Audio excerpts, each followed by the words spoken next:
আসসালামু আলাইকুম everyone, welcome back to my channel Mukti's cooking world. আজকে আমি আপনাদের সাথে একটু মাখো মাখো, একটু নরম নরম, অসম্ভব মজাদার একটা ম্যাগি মশালার রেসিপি শেয়ার করব। এটা গরম গরম খেতে অসম্ভব মজাদার হয়ে থাকে। একেবারেই ঘরোয়া উপকরণ দিয়ে খুব সহজ রেসিপিতে তৈরি করে নেওয়া যায়। আশা করছি আপনাদের কাছে রেসিপিটা ভালো লাগবে। তো চলুন দেখে নেওয়া যাক কিভাবে তৈরি করতে হয় এই অসম্ভব মজাদার ম্যাগি মশালা। চুলায় প্রথমেই আমি একটা হাঁড়ি বসিয়ে নিয়েছি। এবার এর মধ্যে আমি 2 টেবিল চামচ পরিমাণ রান্নার রেগুলার তেল দিয়ে দিলাম।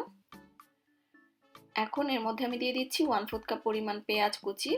এবার পেঁয়াজটাকে হালকা একটু লালচে করে ভেজে নিব।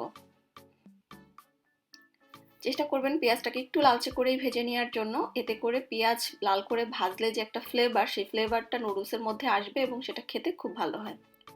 এখানে আমি একটা মাঝারি সাইজের টমেটো ছোট ছোট টুকরো করে কেটে নিয়েছি। এবার ভেজে রাখা পেঁয়াজের মধ্যে আমি টমেটোর টুকরোটা দিয়ে দিলাম। টমেটোর টুকরোগুলো দিয়ে ভালোভাবে একটু নেড়েচেড়ে মিশিয়ে নিচ্ছি। এবার এর মধ্যে আমি দিয়ে দিচ্ছি জাস্ট খুবই সামান্য একটু হলুদের গুঁড়া। আপনারা চাইলে না দিলেও পারেন, আমি জাস্ট কালারটা যাতে সুন্দর আসে এই জন্য দিচ্ছি। দিয়ে দিচ্ছি আধা চা চামচ পরিমাণ লাল মরিচের গুঁড়া।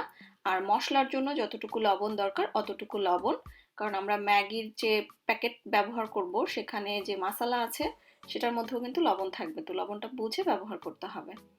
সামান্য একটু পানি দিয়ে দিলাম টমেটোর মধ্যে। এবার ভালো করে আমি একটু কষিয়ে নিব, এতে করে মশলার কাঁচা কোনো স্মেলও থাকবে না আর টমেটোটাও এরকম গলে আসবে।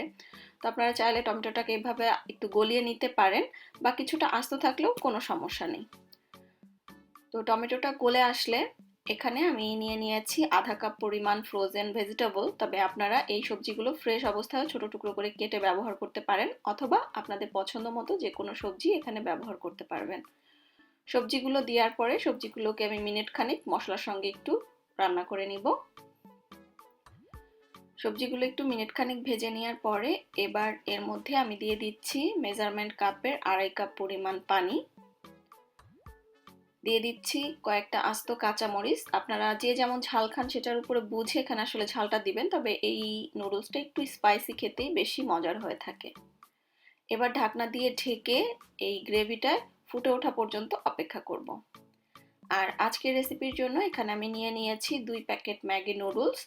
আর নুডলসটার মাঝখান থেকে আমি এভাবে একটু ভেঙে নিব। আপনারা চাইলে আস্ত অবস্থায়ও দিতে পারেন। তো এটা ভেঙে নেওয়া হয়ে গিয়েছে। আর এরই মাঝে কিন্তু ফুটেও উঠেছে। তো ফুটে ওঠার পরে আমি এখানে নুডলসগুলো সরাসরি ঢেলে দিচ্ছি। এবং নুডলসের সঙ্গে যে টেস্ট মেকারগুলো থাকে, তো 2 প্যাকেট নুডলসের জন্য আমি 2 প্যাকেট টেস্ট মেকার দিয়ে দিচ্ছি। এবার সবকিছু খুব ভালোভাবে একটু নেড়েচেড়ে মিশিয়ে নিতে হবে। নেড়েচেড়ে মিশিয়ে নেওয়ার পরে যখন নুডলসগুলো এরকম খুলে আসবে, ওই পর্যায়ে আমি ঢাকনা দিয়ে ঢেকে দিব এবং ঢাকনা দিয়ে ঢেকে নুডলসগুলো ভালোভাবে নরম হয়ে সিদ্ধ হয়ে যাওয়া পর্যন্ত এবং গ্রেভিটা ঘন হয়ে আসা পর্যন্ত কুক করব। তো প্রায় 4-5 মিনিট পরে আমি ঢাকনাটা খুলে নিয়েছি। দেখতেই পাচ্ছেন পানিটা টেনে গিয়েছে এবং নুডলসগুলোও সিদ্ধ হয়ে গিয়েছে। এবার জাস্ট নামানোর আগ মুহূর্তে আমি 1 টেবিল চামচ পরিমাণ বাটার দিয়ে দিলাম। এটা অপশনাল, হাতের কাছে না থাকলে না দিলেও হবে। আরও দিয়ে দিচ্ছি এখানে আমি আধা কাপ পরিমাণ স্প্রিং অনিয়ন। এটাও যদি না থাকে এটা না দিলেও কোনো সমস্যা নেই, হাতের কাছে না থাকলে দিবেন না। আরও এর মধ্যে আমি দিয়ে দিচ্ছি 2 টেবিল চামচ পরিমাণ ধনিয়া পাতা কুচি। চেষ্টা করবেন ধনিয়া পাতা কুচিটা ব্যবহার করার জন্য, এতে করে ফ্লেভারটা ভালো আসে। তো সব কিছু ভালোভাবে একটু মিশিয়ে আরও মিনিট খানিক রান্না করে আমি চুলা থেকে নামিয়ে নিব। আমার মাসালা নুডলসটা হয়ে গিয়েছে, এবার নামিয়ে নিচ্ছি। আর এরই মাঝে তৈরি হয়ে গেল আমার কিছুটা মাখো মাখো কিছুটা নরম নরম মাসালা ম্যাগি নুডলস।